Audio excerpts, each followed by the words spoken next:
നിർഭയക്ക് സമാനമായിരുന്നു പെരുമ്പാനൂരിലെ നിയമവിദ്യാർത്ഥിനിയുടെ കൊലപാതക കേസും.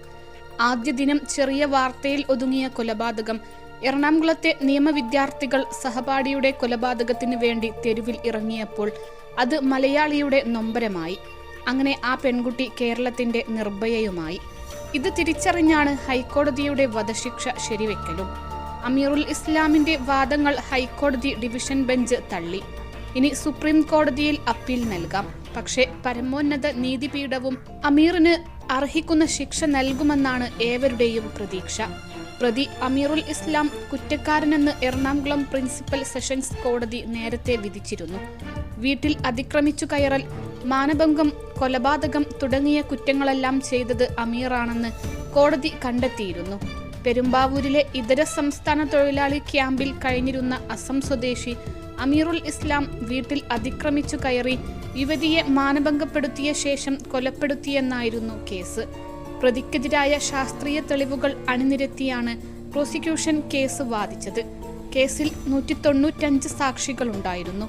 125 രേഖകളും 75 തൊണ്ടി സാധനങ്ങളും അടങ്ങുന്ന പട്ടികയാണ് 527 പേജുകളുള്ള കുറ്റപത്രത്തിനൊപ്പം പോലീസ് സമർപ്പിച്ചത്.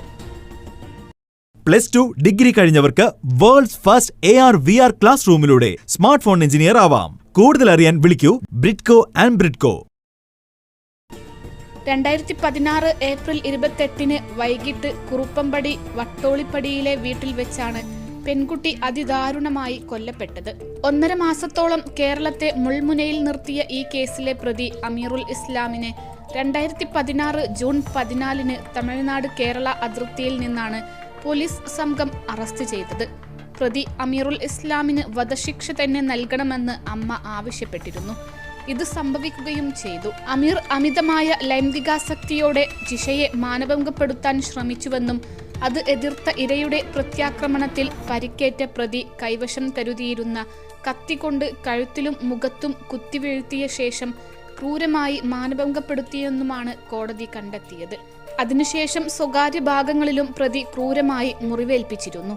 2016 ഏപ്രിൽ 28 വൈകിട്ട് 5:30-നും 6-നും ഇടയിലാണ് കൊല നടന്നത്. കൊലയ്ക്ക് ശേഷം യുവതിയുടെ വീടിനു പിന്നിലൂടെ ഇറങ്ങിയ അമീർ സഹോദരൻ ബദറുൽ ഇസ്ലാം താമസിക്കുന്ന വാടക വീട്ടിലെത്തി കുളിച്ചു. ബദറിന്റെ വസ്ത്രങ്ങളും ധരിച്ചാണ് ആലുവ റെയിൽവേ സ്റ്റേഷനിലേക്ക് പോയത്. മാതാപിതാക്കളുമായി വഴക്കിട്ടാണ് അമീർ പെരുമ്പാവൂരിൽ എത്തിയത്. മാതാപിതാക്കളുടെ അടുത്തേക്ക് പോകുന്നുവെന്ന് പറഞ്ഞതുകൊണ്ടാണ് പണം നൽകിയതെന്ന് ബദർ പോലീസിന് മൊഴി നൽകിയിരുന്നു. അസമിലുള്ള അമ്മയോട് ഫോണിൽ സംസാരിച്ച ശേഷമാണ് അമീറിന് ബദർ പണം നൽകിയത്. ബദറിന്റെ വാടക വീട്ടിൽ നിന്ന് ഇറങ്ങുമ്പോൾ അമീർ നേരത്തെ ധരിച്ചിരുന്ന മുഷിഞ്ഞ വസ്ത്രം പൊതിഞ്ഞെടുത്തു. കൊലയ്ക്ക് ശേഷം മെയ് 1 അസമിലെത്തിയ അമീർ ജൂൺ 1 അവിടെ നിന്ന് തമിഴ്നാട്ടിലേക്ക് തിരിച്ചു. പിന്നീട് പോലീസ് തന്ത്രപരമായി ഇയാളെ പിടികൂടി. ഇതോടെയാണ് കൊലപാതകത്തിന്റെ ചുരുൾ അഴിഞ്ഞത്. ആരുടെയും മനസ്സിൽ നൊമ്പരപ്പെടുത്തുന്ന വിധത്തിൽ അതിക്രൂരമായിരുന്നു ഈ കൊലപാതകം.